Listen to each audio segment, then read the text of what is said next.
रूपेण हतदैत्यमाबले घोररूपे महारावे भैरवी नमोस्तुते। Jiddu Krishnamurti was born in a village called Madanapalli. I've been to his house where he was born and where he lived. A century-old house, a cute little house, nice place. It's kept like a monument for him today. At one time in early 20th century and late 19th century, Theosophy spread across the world in a big way. This was started by Madame Blavatsky, who had a great interest in occult and mysticism, and she spent late 19th century and early 20th century saw a lot of British and other European seekers of mysticism traveling to India and exploring and writing lots of books, many of them, you know. Max Muller, Paul Brunton and many others. Blavatsky was even before them. These are all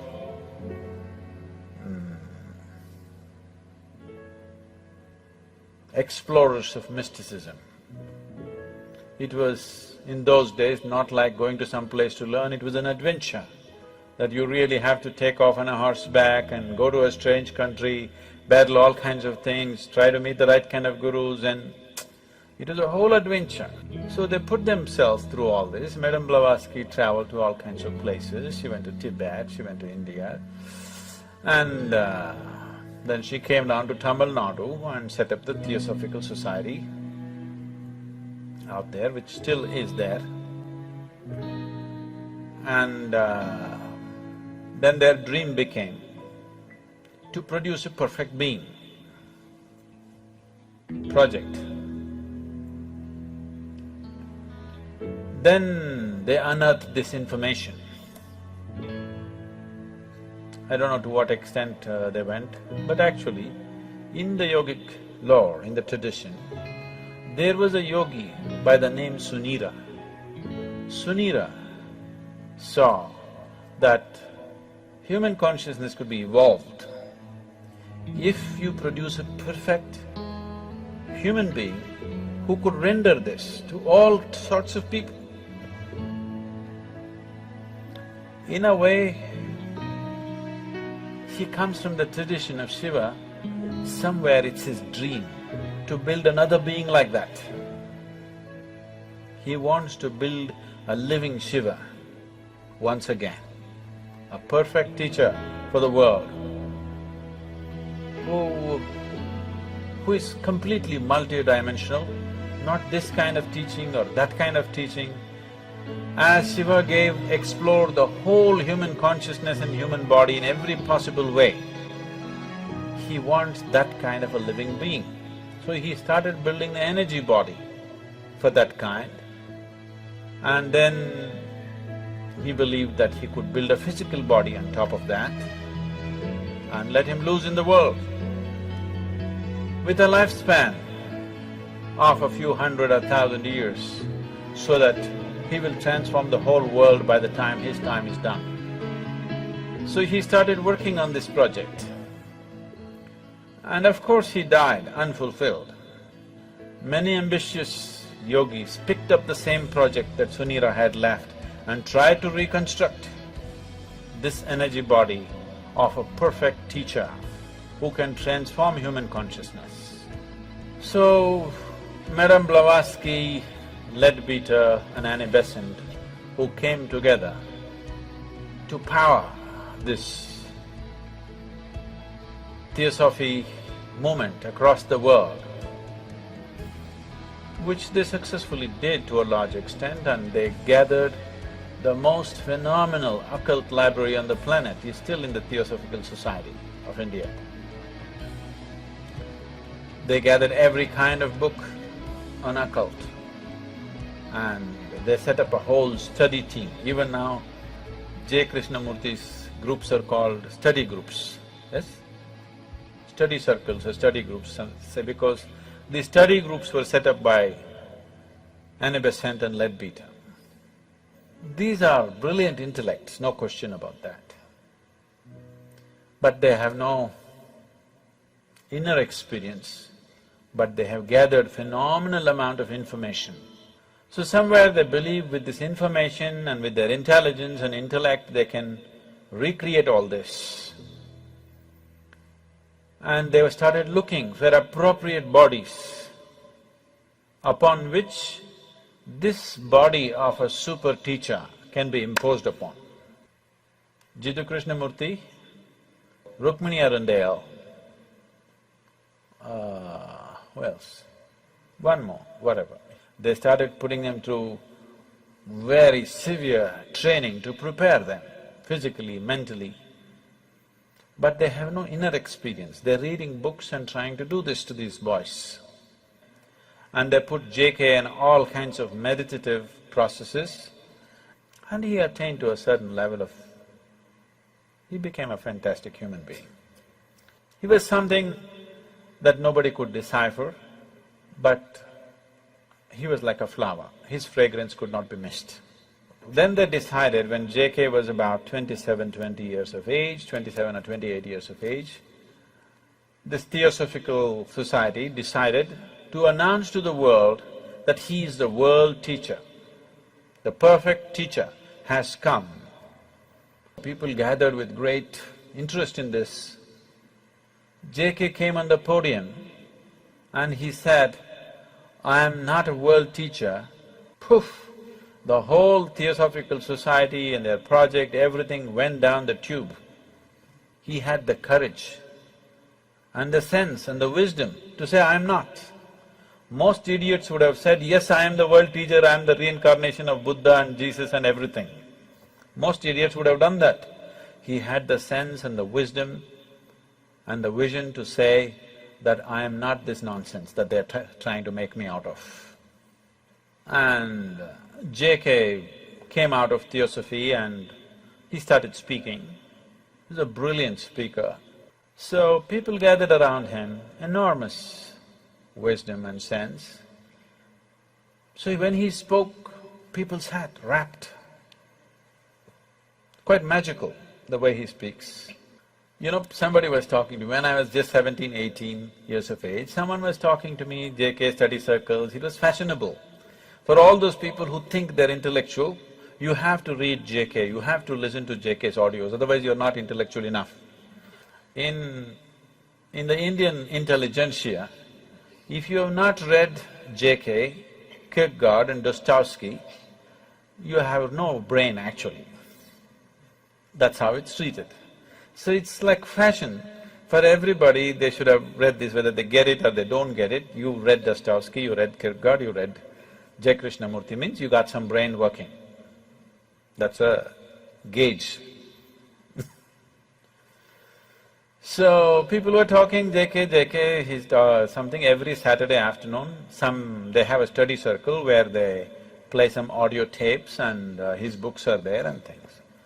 Some of my friends invited me and I went. So they were playing a short video. The man was sitting like this is the first time I'm seeing him, the first time I'm listening to him. He was still alive at that time. Just the integrity of the person is spilling all over him. Just the sheer integrity of the man cannot be missed.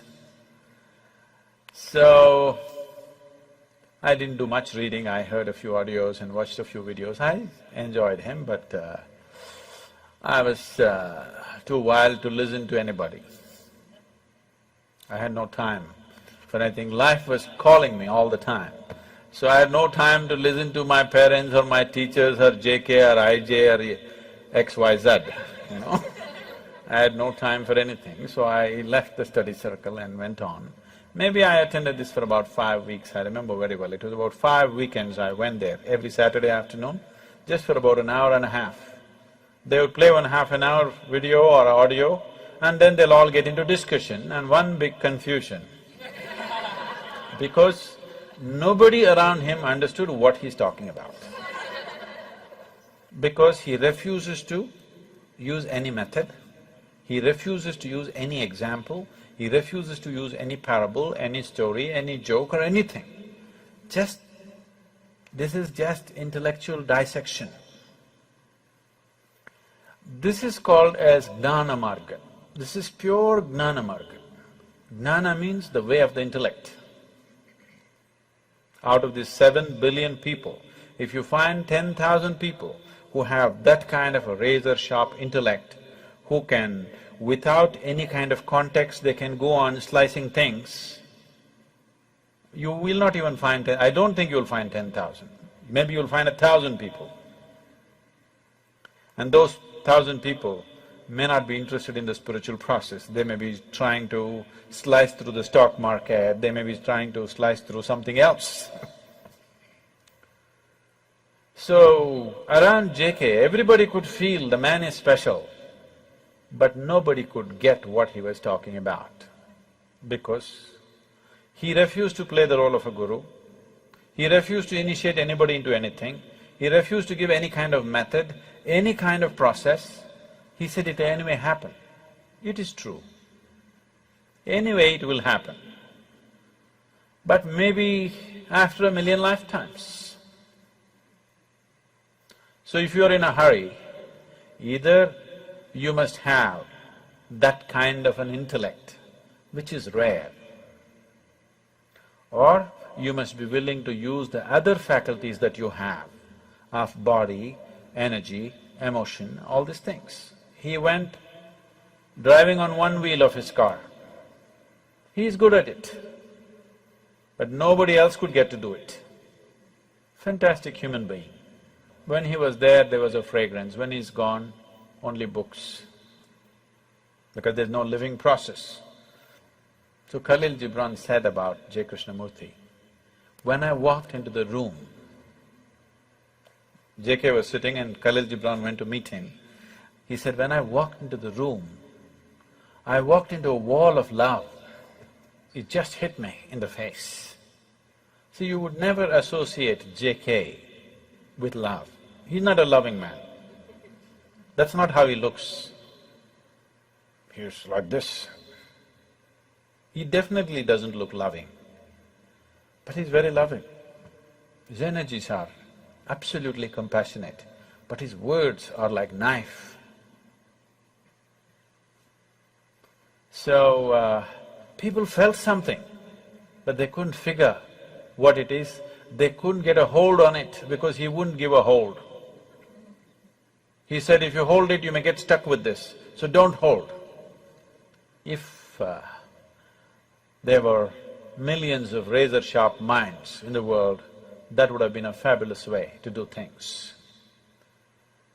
But in today's world, in the existing way the humanity is, the way people's intellects are entangled in 1,000,000 things, that method is just not going to get anybody anywhere. It's a beautiful process, but there must be people who can digest it, isn't it? So, J. Krishnamurti was like a flower. His fragrance was felt when he was alive, and that's all. His words are good.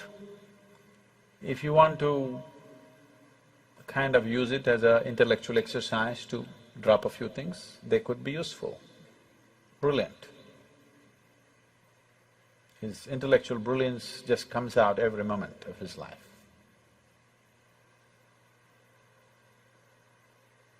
He started a few schools, which are wonderful schools. They're still on. I must tell you my association with him. When I went to this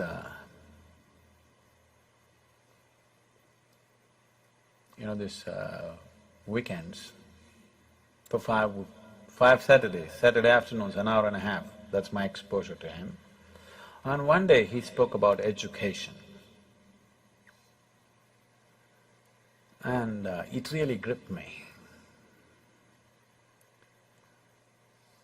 And it really twisted me inside out, because all the ideas I had never thought of an alternative way of educating people.